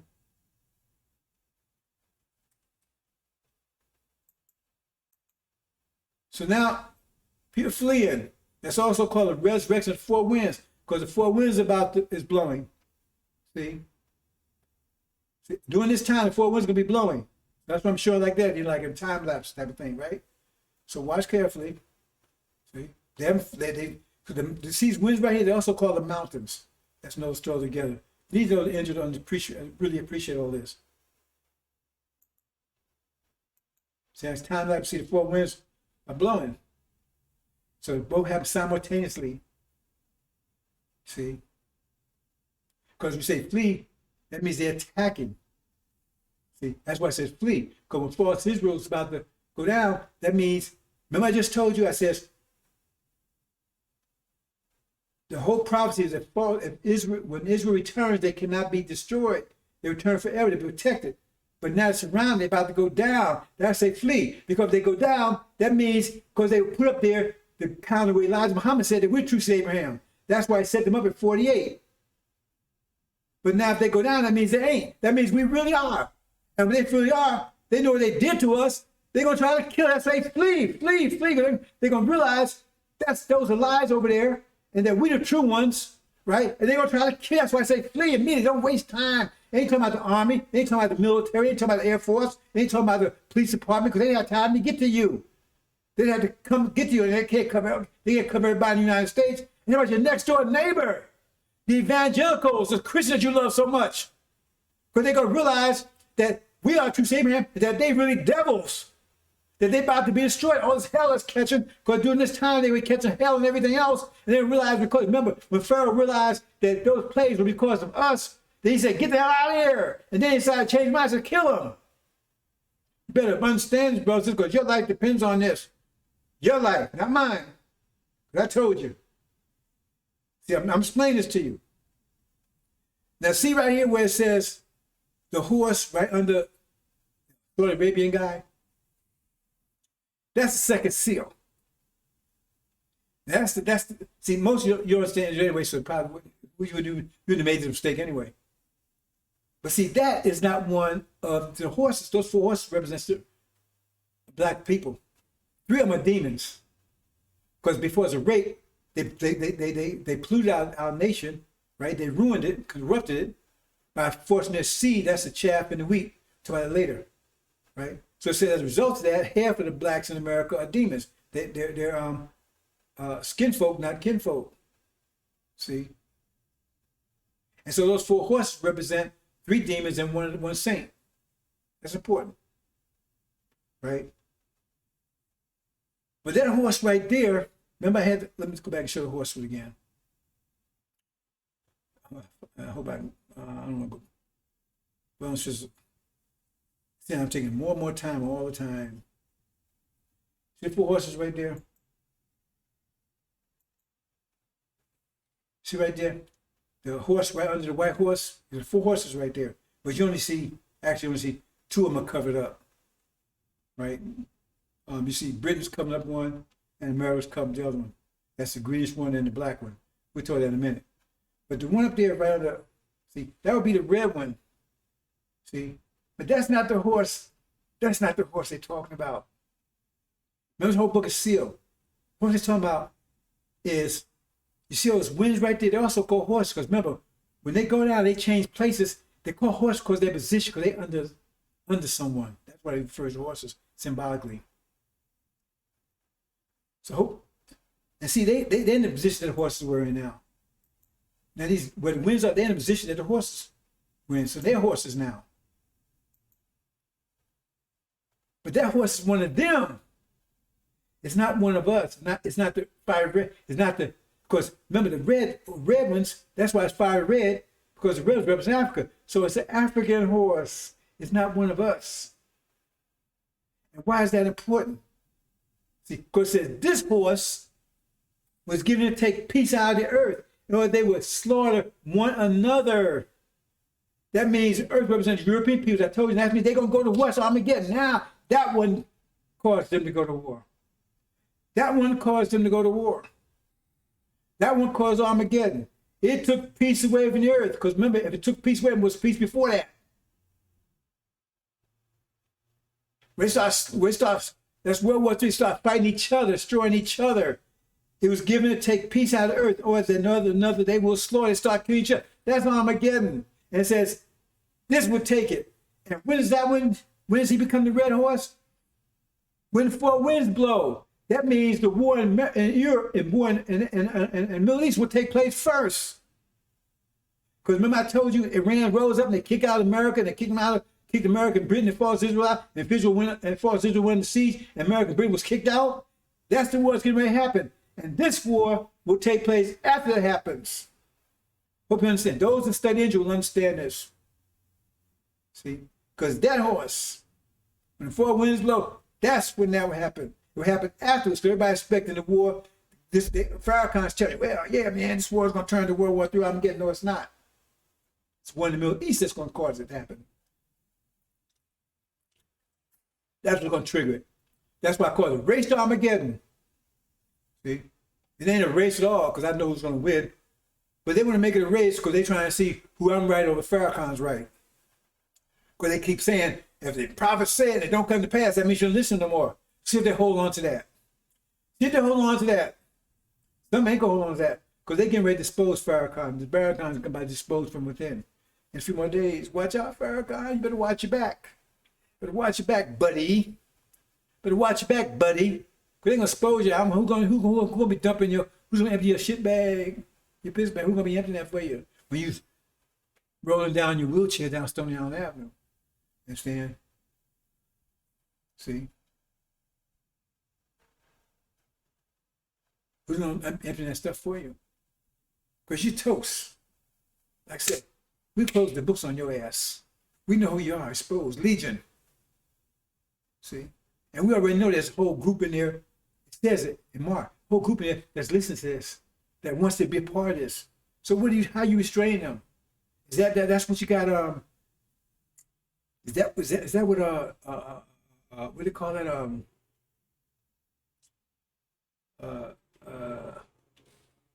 Scientology stuff is all about? Is that what your handlers told you? CIA handlers, and if your handlers told you to get them into Scientology so they can confess all these secrets, so that should get your intel on so you can control them? Is that what that's all about? Because they can confess all their secrets, and now you control them by that? Is that what that's all about? See? Get them in Scientology. They come in and doing that auditing, and you get all the information about them. Then you can use it to control them. Is that what it's all about? Is that what it's all about?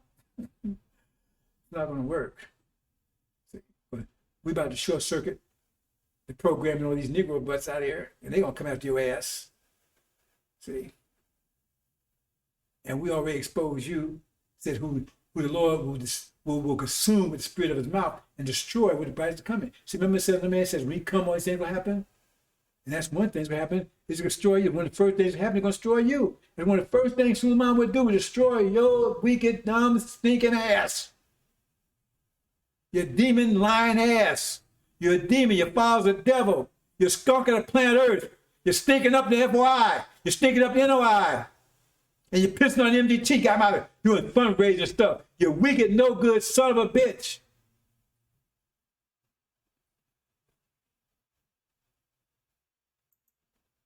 Talking about your daddy, you ain't talking about your mommy.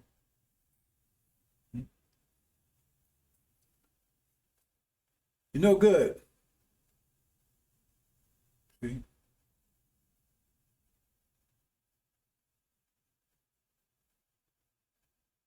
And everybody know you're no good. What we think about you. So you see us coming. See? Son of a dog. See? So a bitch is a dog, right? Son of a dog. Son of a bitch. Anyway. And then you got the black horse, right? See, so once that one goes, right? Then this other stuff follows. Because other stuff is happening at the time after the war takes place, Middle East. So let's look what it says here. Now, I made a little changes here because to make it a little simple, because this is transliteral, so the language a little rough, right? So it says Sholex, I can't say that word, right? And denarius, right? Well, and the barley represents the wheat, right? 3 tons of barley. Wait a minute. Wheat. It's like 3 barley, 3 tons of barley. Anyway, tons of wheat of 3 tons of barley. There it is. Oh, okay. The wheat is wheat, and the barley is the chaff. Okay. Okay, remember that. So you say, what does that mean? Well, there's 4 horses, but 3 of them are chaff. They're demons. And one is wheat, that's what it's talking about. Son of Man says, okay, you had those 3, I want the wheat. Y'all had those 3 devils, y'all had 3, I want the wheat. That's what it's talking about. 3 for 1. You had those 3, that's what it's talking about. See? And then you got the oil and the wine. If you read chapter 11, the witnesses, they represent oil. See? So don't hurt them. See? There's more to it than this, right? I'm just giving you some basic stuff here, brothers and sisters. So something you study.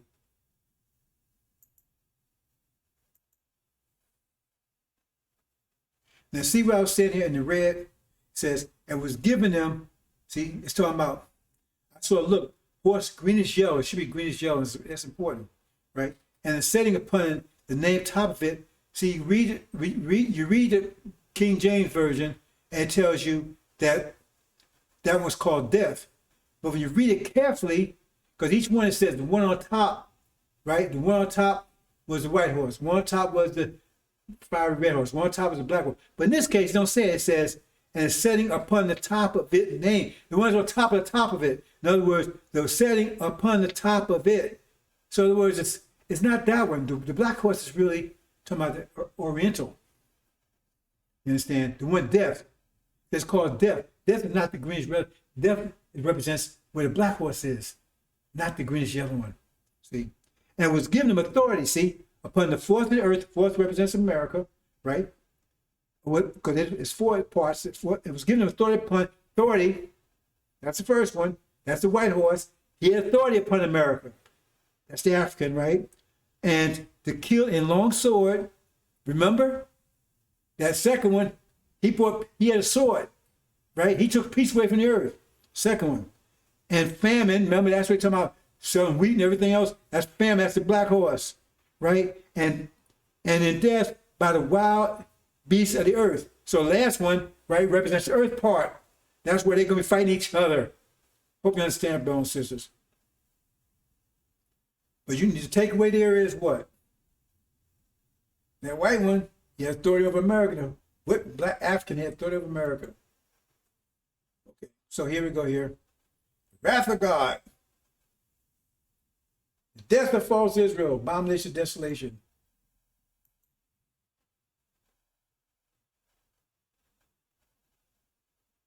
See, this is false Israel surrounded by armies. We see Jerusalem surrounded by armies. Jerusalem is capital of what? Who controls Jerusalem? Iraq? Syria? Pakistan? Jordan? No. False Israel does. It's their capital. They control it.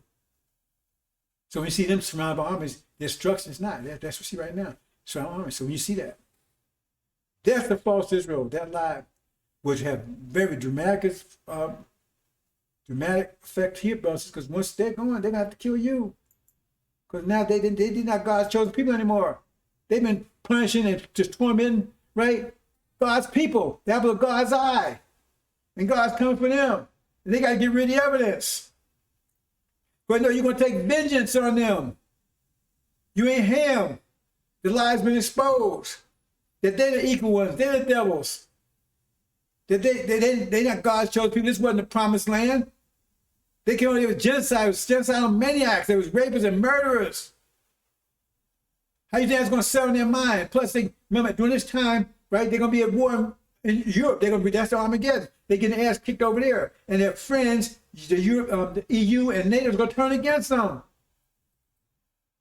They get held all over the place. They got insurrection going here between them and the demons, the black-faced devils. The Christians are carrying on the Negroes, and they got a civil war going on here. And they go, this, that. I mean, it's just insurrection. Everything's going to have marches. Everything's going to be torn up here. Plus, they're getting torn up over there. The economy is going, right? The people are going to be starving because the industry's going. I mean, they can't bring, whatever food they have, they can't bring it to market because the place is being torn apart.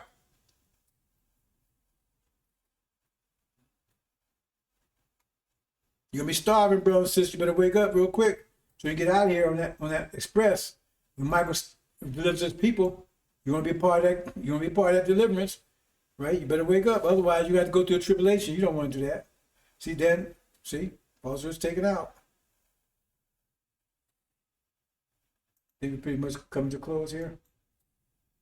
Okay. Yeah, we're coming to close. So that's what it says, brothers and sisters. Right? They keep them out of dragon. They don't know what the hell a dragon is. So when next time Farrakhan and Lion, the hypocrite, Ishmael talking about dragon, ask some questions. If they tell the dragon, well, ask them who the 7 horns are, who the 10 horns are, ask them who the 7 heads are, and what the crowns mean. Don't let tell you some one ask a question. Oh man, that's the media. What media got 10 horns? What media got 7 heads? What does that mean? See, this is the dragon. See, Saudi Arabia's House of Saud, that's the dragon. And you got 2 other beasts. You see? But you got the dragon. Why is he called the dragon? Right? Because it's 7 heads and 10 horns. There he is right there. Right? There's 7 heads. European countries are 7 heads. The horns are Asia and Orient. That's also the leopard in Daniel, which is yellow with brown spots. Same thing. Right? And he got a red tail. That's the dragon. Right? And he had crowns on his heads. Crowns of authority. They had authority. Remember authority? See, that's the dragon. And why is called House of Saul? Because why is America and Britain, right, and false Israel called his angels, right?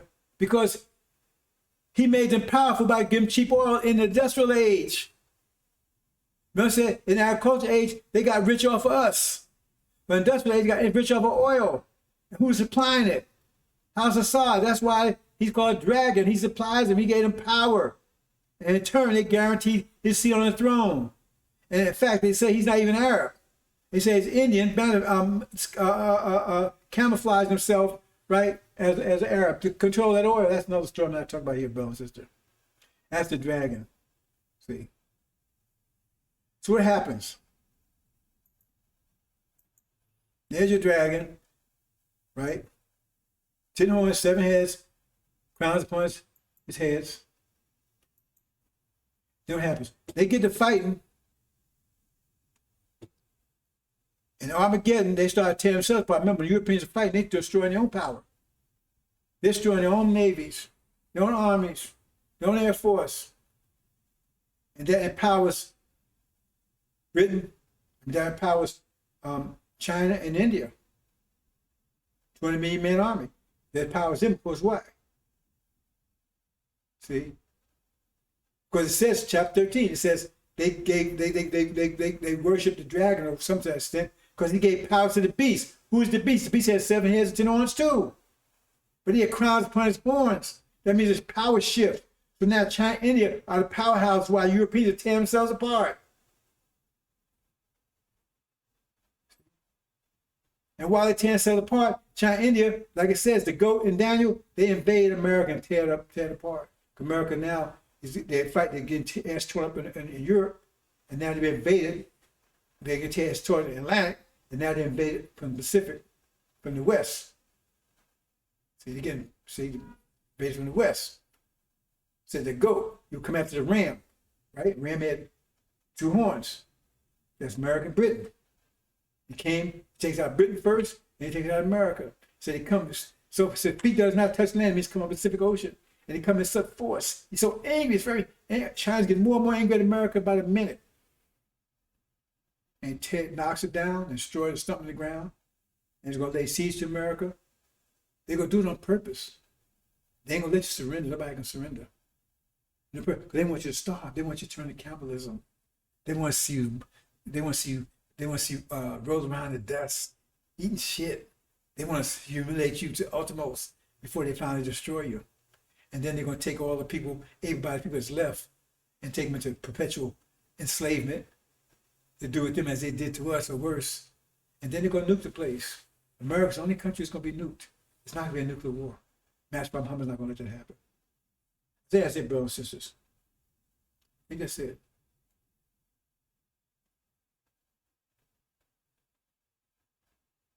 Okay, that's the first. Okay. Remember, there was 3 beasts, 2 beasts, right? One, there was 2 beasts and a dragon. They all were defined the same way: 7 heads and 10 horns. So they're the same. But only the dragon had crowns upon his heads. But the first beast had crowns upon his horns. The third beast didn't have any crowns at all. But he would be alongside the beast that had crowns upon his horns. See, and there you go.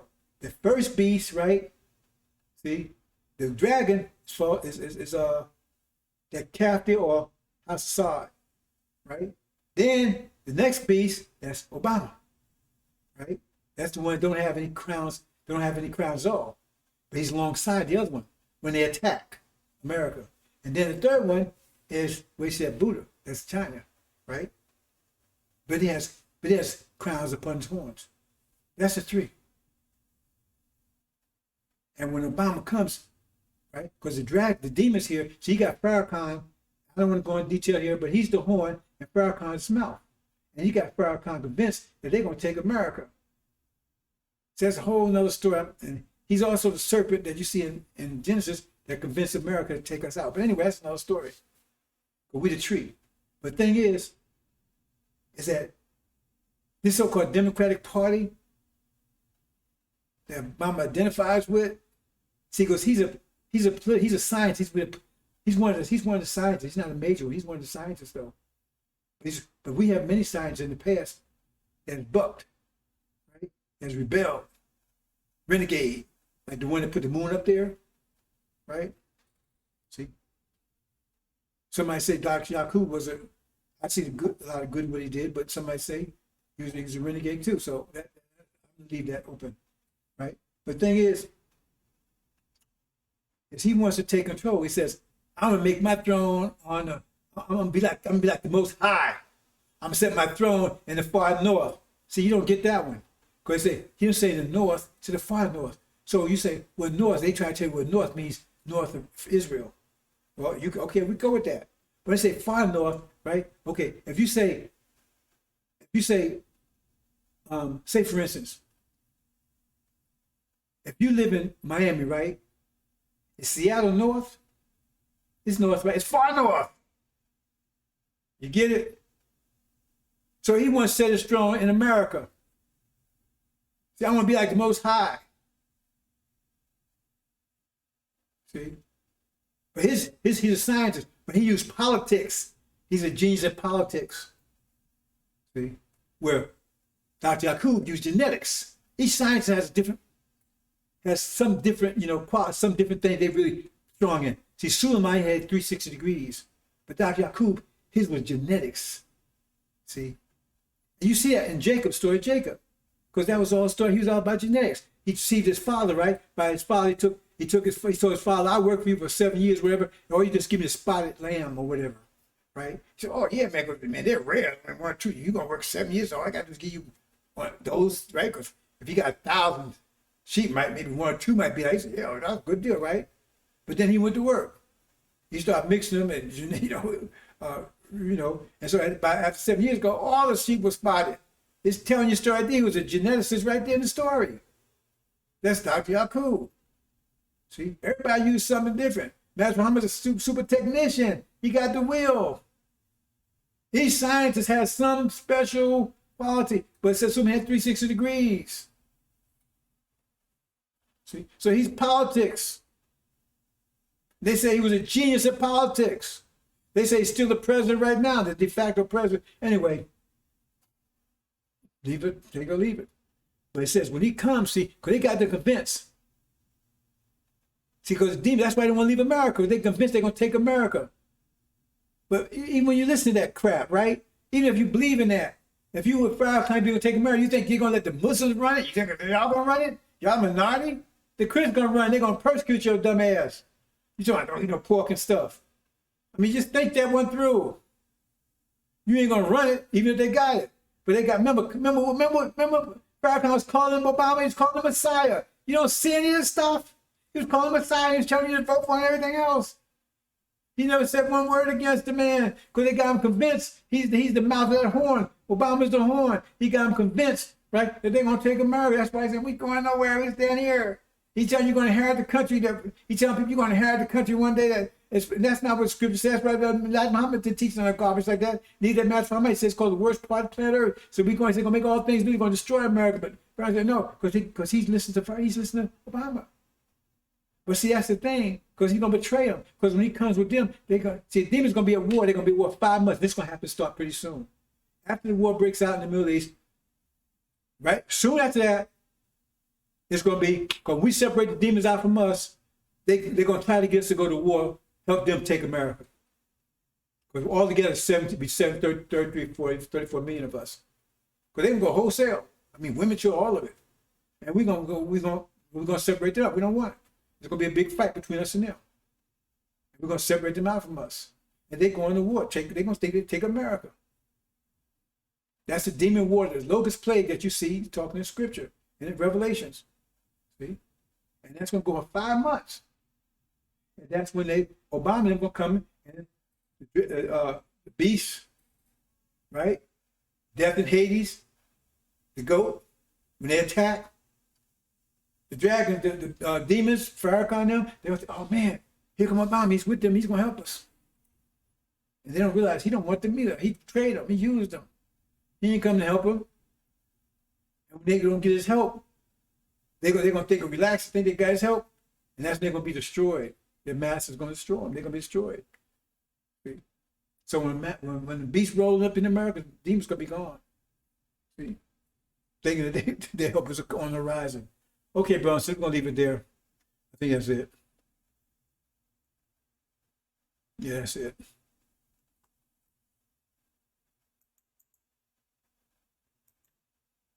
Okay, bro, so hope you understand. I'm going to leave it there. Assalamu alaikum. Remember the Holocaust. Remember the Holocaust, brothers and sisters. I'm keep telling you about some slavery. Assalamu alaikum.